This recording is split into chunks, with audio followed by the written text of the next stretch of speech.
Welcome back, ladies and gentlemen, to the 2025-2026 NFL season preview. We are now back with the NFC North. We just did the AFC North. I'm your co-host, Reggie. I'm your co-host, Norwood. Once again, our powers combined. We are your HBCU homeboys.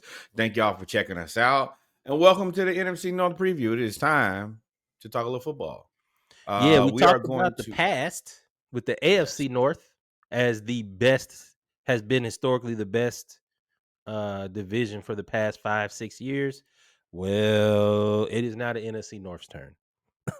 NFC North had three playoff teams last year. Two of them were the number 1 and number 2 seeds. I'm sorry, number 1 and number 3 seed. But the 3 seed was 14-3. I want to say the Vikings were 14-3. So it is a hell of a division.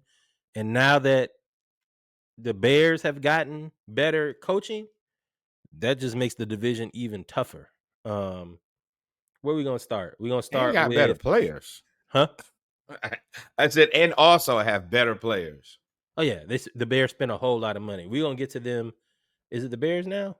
Yes. First up, So we're gonna start with the Bears. Chicago.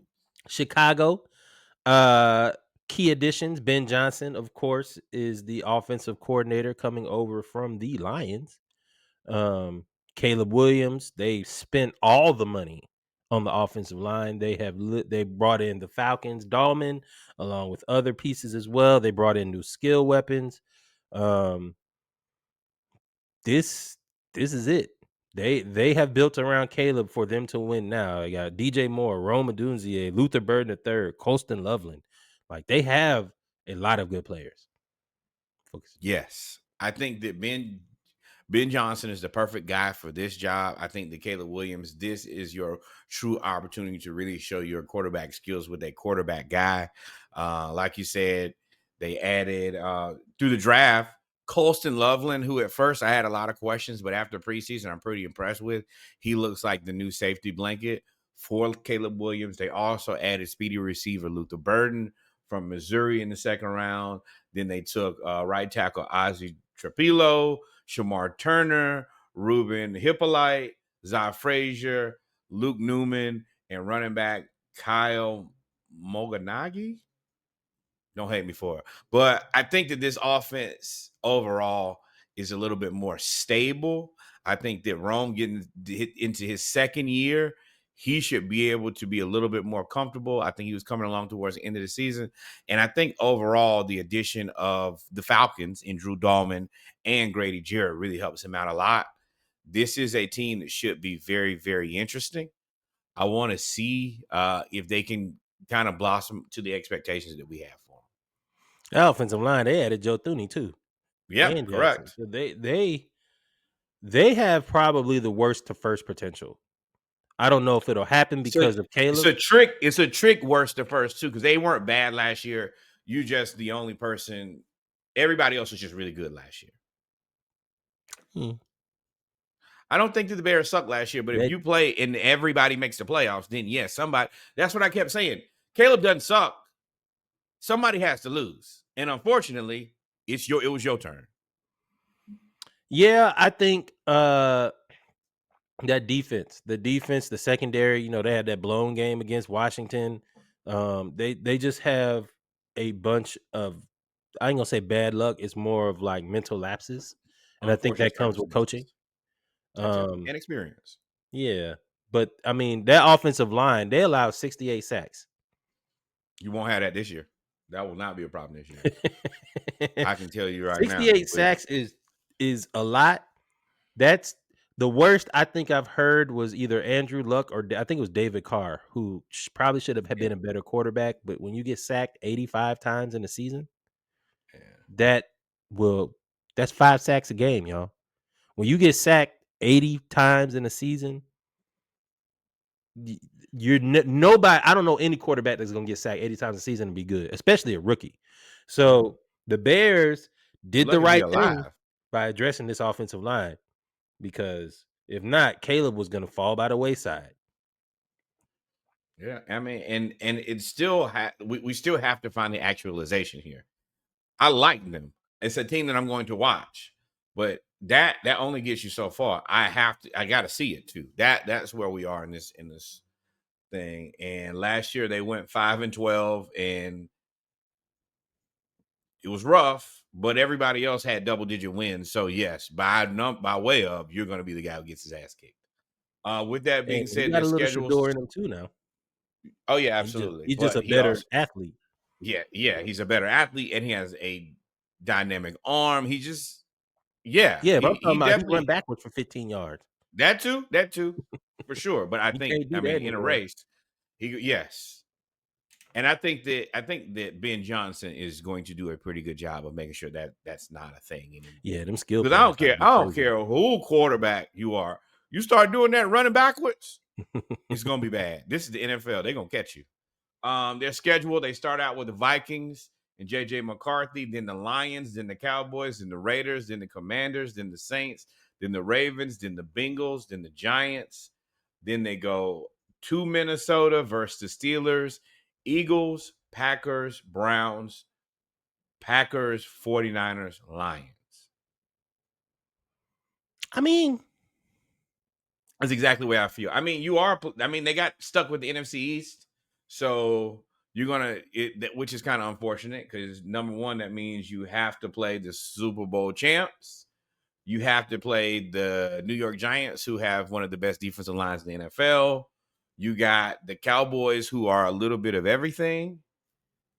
And who am I Washington, missing? And the Commanders, who, boy even though wonder at quarterback. yeah, exactly. So not the greatest draw for sure. Um, I think Not they'll great. progress. I think 8 wins is going to be good for them I agree. I because agree. I don't think they've Cause you, had any hope. If I'm the Bears, I don't think y'all are going to make the playoffs. I think y'all I don't think well, y'all going to make the playoffs. this is. Hmm? Go ahead. Go ahead. Go ahead. But what I do think is the way to instill hope this season. Allow Caleb to throw the ball down the field and have 1,000-yard receiver and a 3,500-yard passer. That'll give you hope because y'all ain't had nothing like that ever in the history of that franchise in Chicago. Walter Payton was leading the team in receptions all time for a long Ever, time. If he ever. isn't still, he might still be the all-time leading receiver for the Bears. Walter played in the 70s running back Peyton. So I think what they need to do is instill hope to be able to score points and throw the ball down the field. If they can do that, I think this will be a very good season for them.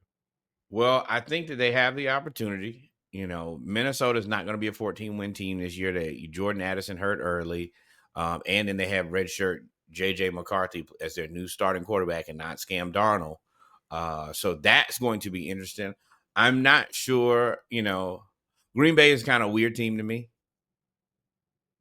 And you got the Lions. I think you could steal some wins from some of these guys that were just giving you the business You last could year. beat Green Bay.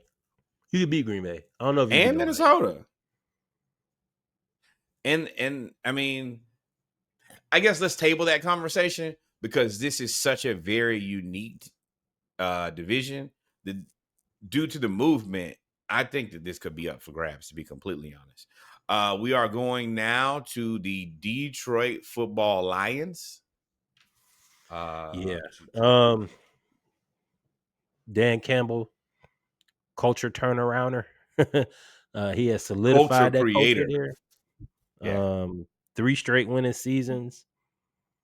Arguably not far away from getting to the Super Bowl. I want to say twice. Had bad luck because you lost Aiden Hutchinson last year, but now you have Hutchinson back with Gibbs and Amon-Ra St. Brown. You is it St. Brown? Yes, correct. And then you have, of course, the secondary is young, but they are progressing. Terry and Arnold and all of them. The pieces are there. You have probably one of the best offensive lines in football, one of the best offenses in football, and a decent defense. But you lost both coordinators at the same time. So now you got John Morton and Kelvin Shepard, the offensive coordinator and defensive coordinator. Shout out to Kelvin Shepard too, young guy. Correct. Um, their strengths, man, they got top 5 talent. I mean, Jameson Williams seems like he's probably going to be the biggest threat on offense besides Jahmyr Gibbs. They got a little bit of turnover on the offensive line, but again, like I said, they get Aiden Hutchinson back.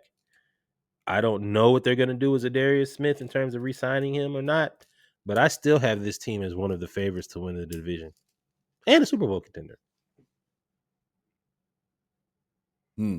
So for me, first thing is the influx of coaches. I feel like they lost damn near their entire coaching staff, specifically in largest Ben Johnson, who you said was John Morton was promoted into that position. Kelvin Shepard was elevated to DC because they lost Aaron Glenn to the Jets, if I remember correctly. Frank Ragnow retired. That spot is replaced by Tate Ratledge. As far as the draft, they drafted defensive tackle Tyleek Williams from Ohio State. Great move. Once again, Tate Ratledge, the offensive guard, is a replacement for Ragnow. Sleeper, quiet guy here, Isaac Tesla, I think is how you pronounce it. Played very Comatose. well. Nobody Yeah, knew who he was. played very well in preseason. Looks like a guy who's going to get some, going to at least get some targets. You still got St. Brown, you got Laporta, you got Jahmyr Gibbs, you got David Montgomery. I think they have Jameson Williams, if I remember correctly, Yes. as far as the offense goes. And then you have like Reggie said, a healthy Aiden Hutchinson, who could very much so be the defensive player of the year. Brian Branch and Kirby Joseph in the secondary. I like this team. I think that especially with Dan Campbell being such a fixture on this team, I think they have potential. But losing all of your coaches, you have to hope that the players who were there last year can step up into those positions. This is going to be Jared Goff's opportunity to be like, hey, I'm cementing myself as an upper echelon quarterback. Because I think a lot of that people leaned on, well, you've had two really great play callers who probably, we assume have done the heavy lifting for you. You still had to go out there and actually throw the ball, complete the passes. But this is the first time where you can say, hey, man, I'm the elder statesman. I don't have these guys to lean on. I'm actually helping an OC, and let's see what we can do. So that's where I met with them. Jared Goff has had the benefit of having an almost offensive guru as offensive coordinator his Correct. entire career. So I do think you're right. This is an opportunity for him, but I think it's also going to be a necessity because Oh, for at sure. this point, you're bringing in a new offensive coordinator who, even if it's a promotion from within, which is the great move. But Different now job. you're going And to you be, weren't calling them plays. you're now going to be the one to help call plays and design the game plan. You're going to be getting people lined up. Like, you are now the franchise quarterback, right? Like, it is on you. So with that being said, when you bring in new coaches, even promote guys, sometimes you may not be their guy. So you have to re-solidify yourself again, which is something he's really had to do his entire career. And he's always been viewed as I don't want to say the weak link, but like He the just holder, doesn't. It's the not placeholder. even when he played well, I'm not sure if he got the respect that he deserved. Because at one point he was one of the top, I think, 5 quarterbacks, and not 5 in the NFL, not the end of last year, but the end of the year before and the beginning of that last season. I mean, I went 15-2 last year, and I still don't think he gets the respect that he deserves. Well, it's I because of don't the think coaching. I Everybody gives don't it to the coaching staff. I don't think that they go 15-2 this year. And then you start looking at their schedule, and this is one of the schedules that sucks. You start out division rival against the Packers, then you play the Bears. Then after you get the Bears, you get the Ravens. That's unfortunate. Then you get your first bye week, which is the Browns. Then you get the Bengals, who are going to go and try to score 100 points on you. Then you get the Chiefs and Mahomes. Then you get a very good Buccaneers team. Then you get the Vikings, and then you back to Boy Wonder with the Commanders. Then you get the Super Bowl champs and the Eagles. You get one of the best defensive lines in the NFL with the Giants. There you are back with the Packers. Then you're dealing with the Cowboys, and then you get the Rams. Maybe Matt Stafford is still alive by then. We are unsure. And Steelers, Vikings, and Bears. This schedule sucks. Yeah. This is not a 15-2, my boy. Let me tell you that. This If it is is, y'all the favorite to win the Super Bowl. oh man, for sure. This is the proven schedule, though. If you think that you're good, and I want to be very clear, you are good. St. Yeah. Brown is a damn dog. Golf is better than a ton of quarterbacks in the NFL. Jahmyr Gibbs and David Montgomery are hell. You got Aiden Hutchinson, and you could always call Darius back. He played well enough for you guys, and him and Aiden together would be scary. So you guys are equipped to do it, but it also must be done. Yeah. Yeah, you got to do it. So I have them as a contender. It's very difficult for me to pick a favorite. I want to say that they're the favorite. They are my favorite because of last year, but it's very difficult to pick a favorite because there's so many This questions for so many teams. this is a really There's a balanced, question on every team. yes. And there's an answer on every team too, though. That's Yep. the thing. Is none of these teams suck. That sucks. Yes. If you're in a For division sure. where everybody else is good and you're good, that sucks because now you're about to cannibalize yourself. Correct. And So yeah, I think that that's unfortunate, but such is life. yeah. And we are moving right on to the quiet kid who sits in the back of the room. Green Bay Packers. Yeah, I don't know what to make of these guys. The Green Bay Packers, to me, this is the Jordan Love.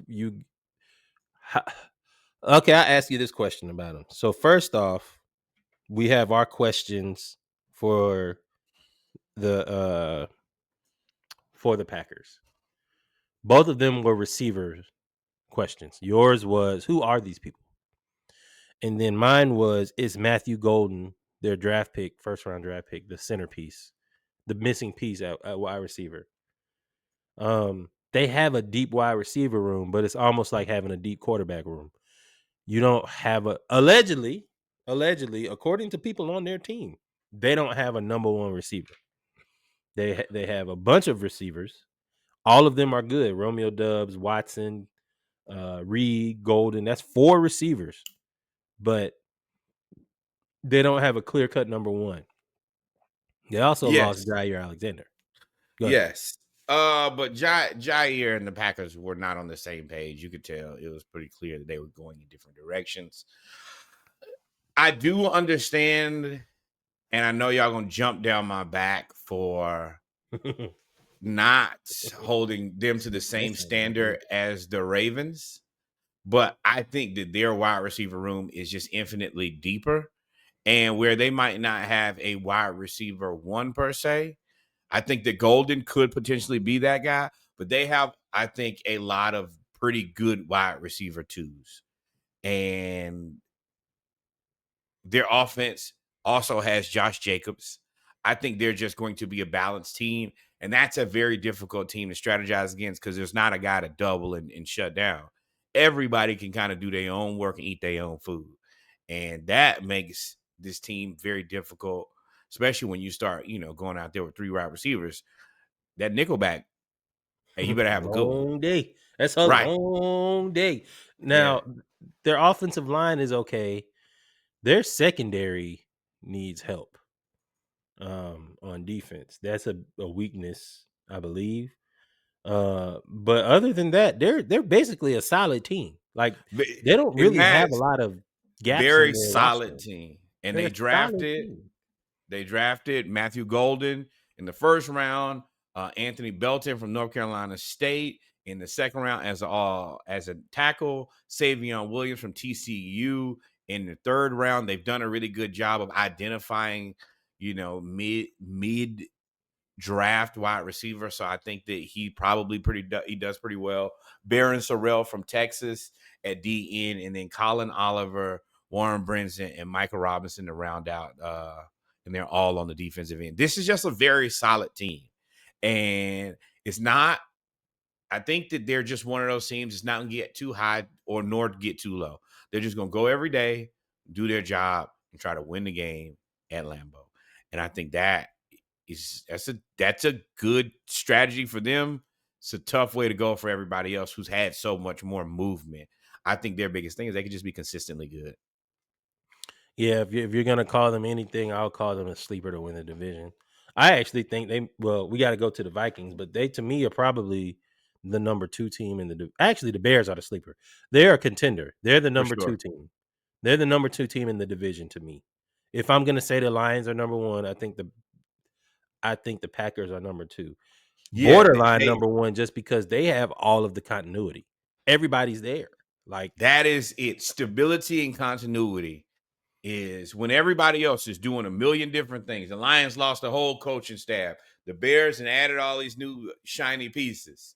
And I mean, we're gonna talk about the Vikings here, but they got a whole new quarterback.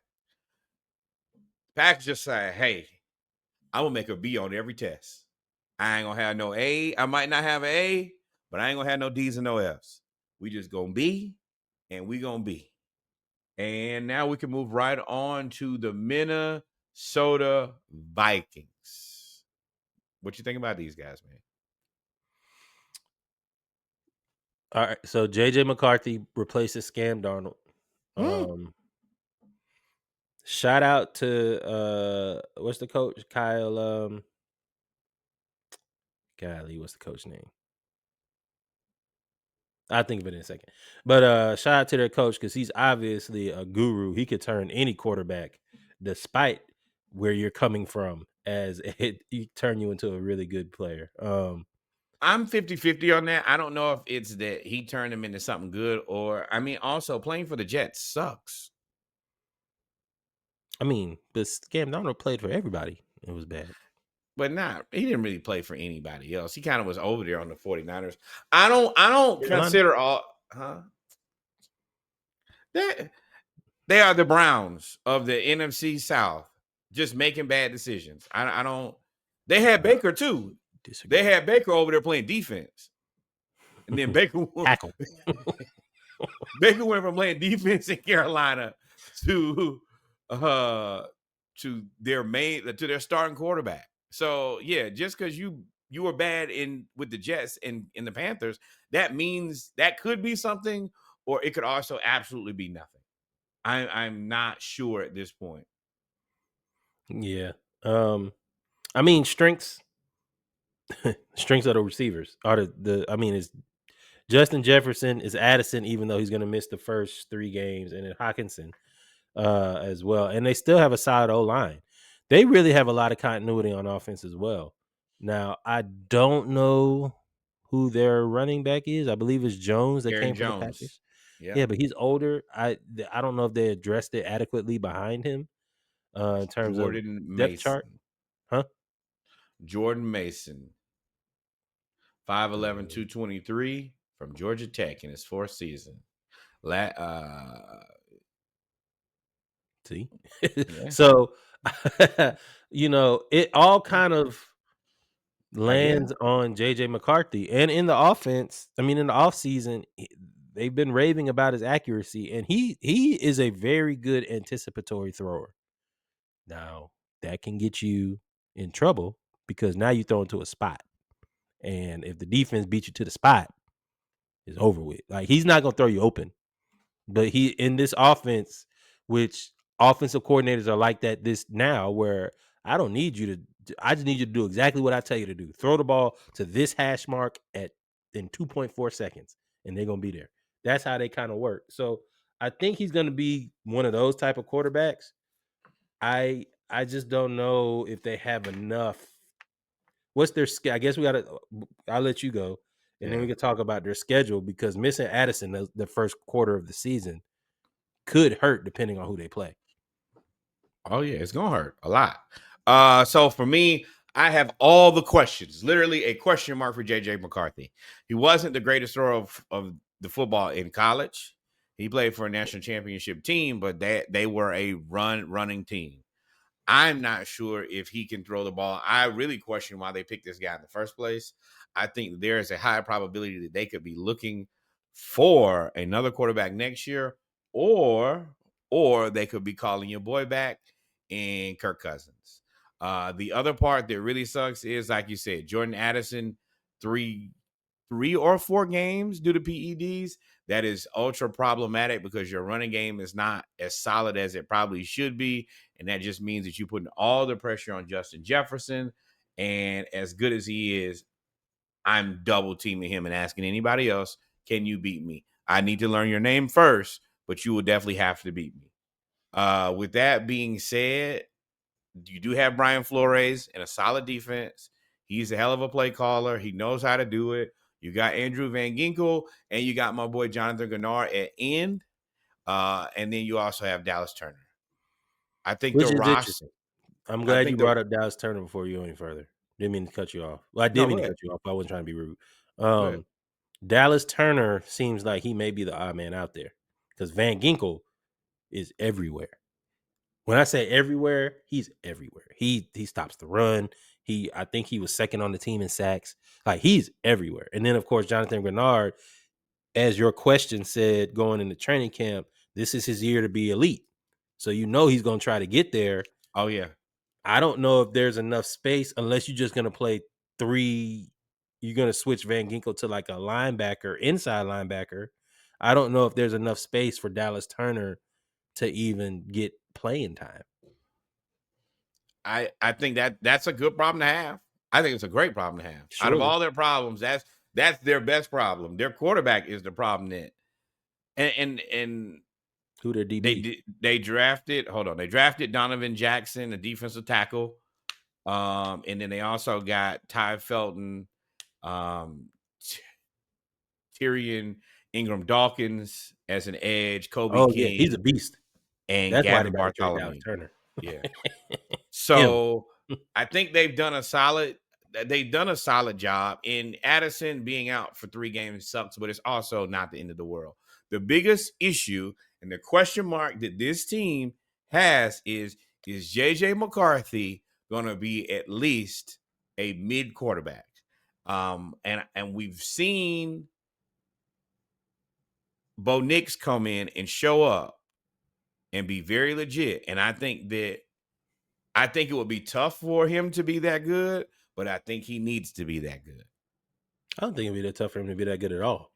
Because Bo Nix went into a situation with, as much as we hate Sean Payton as Falcons fans, he is one of the best play calling and offensive Oh, scheme he got him coaches of looking like all something. time. Of all time. If you don't believe me, go look at who he made the best receiver in the league. And then come back and tell me what he did after that. We'll leave that alone there. I've been saying it since then. And the same thing is with JJ McCarthy. JJ McCarthy is with a good offensive play calling coach, right? Absolutely. So if Kevin O'Connell, I couldn't think of I knew it was Kevin. I couldn't think O'Connell.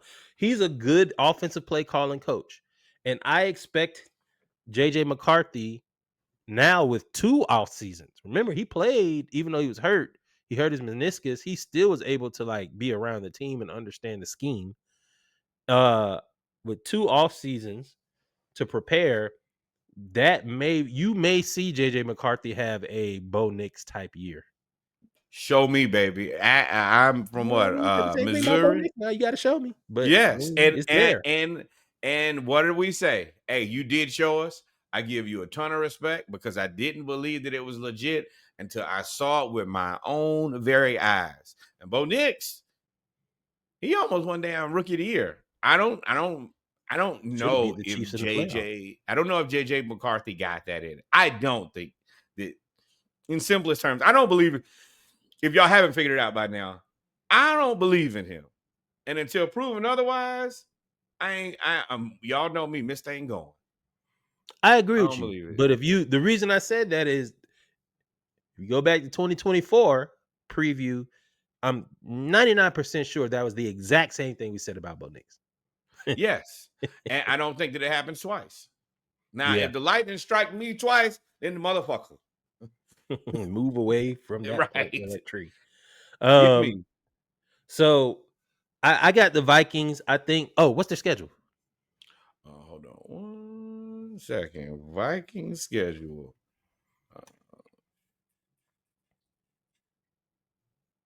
We have week 1, the Bears. Battle of young quarterbacks. That's a great place to start. Week 2, I got the Bears Falcons. winning that game. Me too. Falcons, another battle of young quarterbacks. I got Falcons winning that Then, game. No Jordan Addison. No Jordan Addison is a big loss. right. Then Cincinnati, I think that it's going to be tough for them to score enough points to beat Cincinnati. Then you get the Steelers. I think that those are probably 2 equally yoked teams. Then, I mean, you look at the battle of quarterback. Does Aaron Rodgers beat J.J. McCarthy? I'd assume so. Then you get, now this is where it gets good. You get 2 bye weeks. You get Cleveland. Then week 6 is your actual bye. The unfortunate part is you come off of those 2 weeks, Philadelphia Eagles, monkey stuff. Yeah, Philly got better and they won the Super Bowl. Right. Then you get the Chargers. Y'all probably about equally yoked. Then you lose to the Lions. You lose to the Ravens. Then you play the Bears again. Then you get the Packers. Then you get the Seattle Seahawks, Commanders, Cowboys, Giants, Lions, Tigers, Packers, and Bears. Oh my. This schedule sucks. Boy. Hey, J.J. McCarthy. My neck, my back, my neck and my back. Y'all gonna be looking for another quarterback next year. I'm gonna tell you right now. Based off paper, y'all not making the playoffs.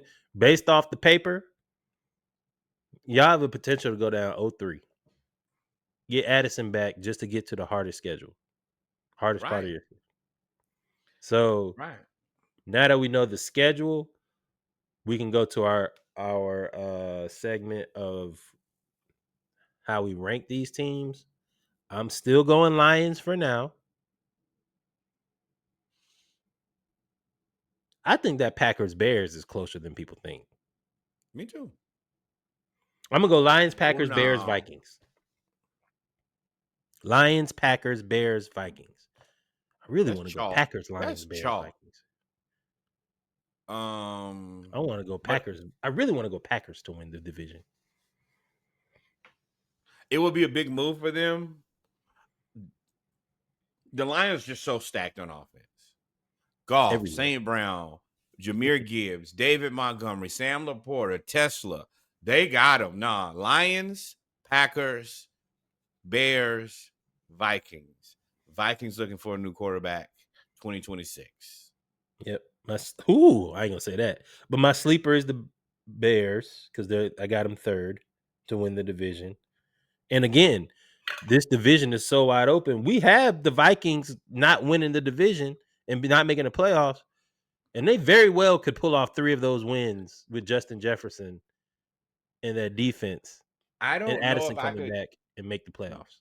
I don't know if I could consider the Bears a sleeper because the expectation is for Caleb Williams in this in this team to be good. It's the expectation ain't for them to win the division. No, but it is to be good. Yeah, they're my sleeper to win the division. Oh, fair enough. Allowable. I get what you're saying now. But with that being said, I think we've wrapped and tapped here everything. Ladies and gentlemen, we've come to the end of I'm ready to go. We can get out of here. We have come to the end of our North segment. We talked about the AFC North and the NFC North. We will have the picks out for who we have winning the division, winning these divisions. We will come right back. Make sure y'all like, follow, and subscribe. The next drop will be, I believe, are we doing the South next? Yeah. South. We will do the AFC and NFC South. We will talk about, of course, our Falcons and everybody else. With that being said, Norwood, if we ain't miss anything, take us out. Hey, thank you guys for rocking with us once again. Go back and listen to every preview we have ever produced in the history of podcasting. SWAGMEAC, HBCUs, Big 10, Big 12, SEC. By the time you hear this, NFC North will already be out. Familiarize yourself so you won't be like all these people I talk to who don't know anything about football. Listen to us. we will tell you, then tell your friends, and they'll believe that you're an expert like me and Reggie. All right, great. All right, so we out of here. Adios, mi amigos. God is love. Y'all be safe until we meet again. Arrivederci. Shoot the balloons. Do everything. Oh, I gotta hit the end record button. Here it is right here. Bam. Again.